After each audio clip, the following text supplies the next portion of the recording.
Hey Jason, this is an analysis of a clean you did about 1 week ago.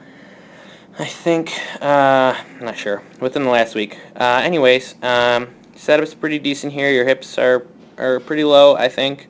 You could raise those a little bit. The other thing to immediately notice here is that your back is not particularly tight. So, as you can see here, your back is pretty round. You have a strong back, but I don't think it's that strong that it's going to make it look curved like that. But anyways, I'm going to draw a line on it so we can see it's definitely not engaged. So really make sure your back is straightened out, super tight, all the muscles engaged before you pull anything off the floor. Here's the magical vertical line. My hope is that we're not going to cross that, or that you're not going to cross that line while doing this lift. Let's see how it goes.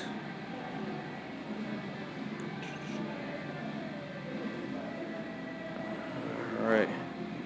So we can immediately notice that your butt is flying up off the floor much faster. Oh, that's not a good line. Much faster than your chest, which is an issue. We really want your back angle to stay consistent till you pass your knees minimally. So you can see that's already changed dramatically, so that'll be a really easy fix. Let's see here. Alright, so it looks like you just pass your knee here. I can't tell, obviously, because the weights are in the way. But this looks to be, this is a pretty decent hang position. It's not bad. Your legs definitely, the weight should be back in your heels. I can't tell super well from this angle, but I assume that they are because I'm guessing from what this looks like that there's just a slight bend in your knee, which is the goal here. The only thing, same issue from the start, is your back doesn't look particularly engaged because it wasn't from the beginning. So if you fix that in the start, your back should stay engaged throughout the entire lift, and that'll be gone. The issue is here, once you get to the hang position, is you immediately start to jump. So as soon as you pass your knees, you're jumping very early. So I'd like you to get as far back into the hang position as possible before initiating a jump. The next big thing here is that, it's the same thing really. You're jumping early already. So the high hang position, which we always practice in class, like in the Bergener warm-up and like all of our other snatch development exercises, the high hang position that we practice there, your foot is still on the floor. So your whole foot's still on the floor, so you're jumping really early here. You can definitely delay that a lot. I'd still like to see your entire foot on the ground here. You're pretty dang strong compared to the weight of this lift. I don't even know what this was.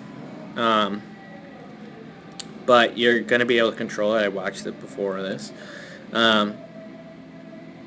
Which is impressive. But later when you get to like a true maximal lift, you won't be able to get away with this. You'll really need to be patient, get as deep into your hamstrings as possible, and delay that jump as long as you can.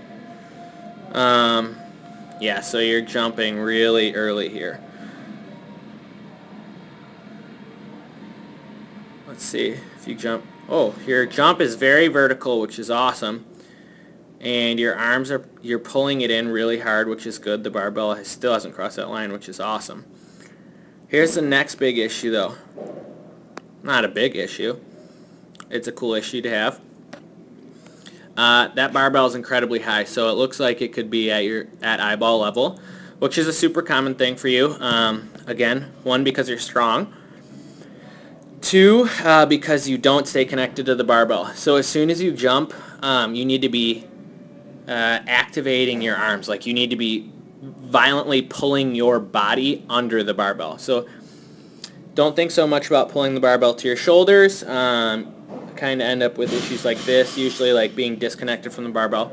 The reason the barbell can float this high is because you're not putting it where it needs to be, I guess. I don't know how to explain that any better, but if you were pulling on the barbell the entire time as soon as it left your hip, you would be able to just place it on your shoulder. So this might be a timing, it also is a timing issue, but you need to continue pulling on the bar and not just letting it, you can't just let it float up to your shoulders.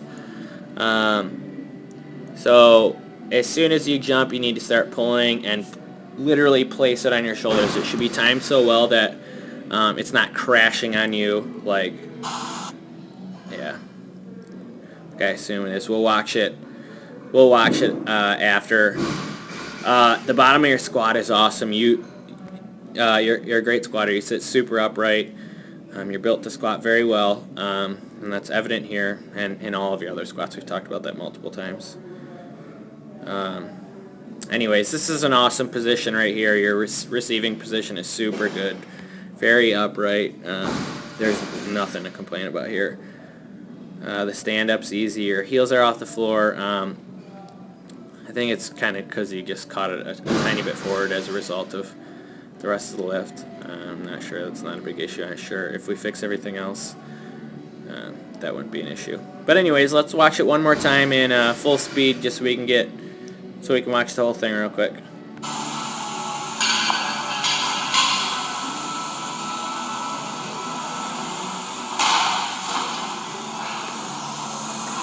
Alright, you got a lot more left. You got a lot more potential left.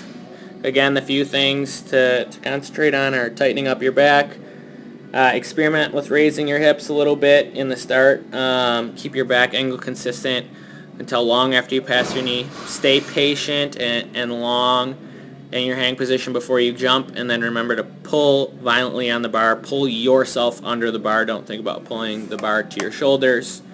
So lots of little things you can do to add a significant amount of weight to your clean very quickly. Good luck, Jason.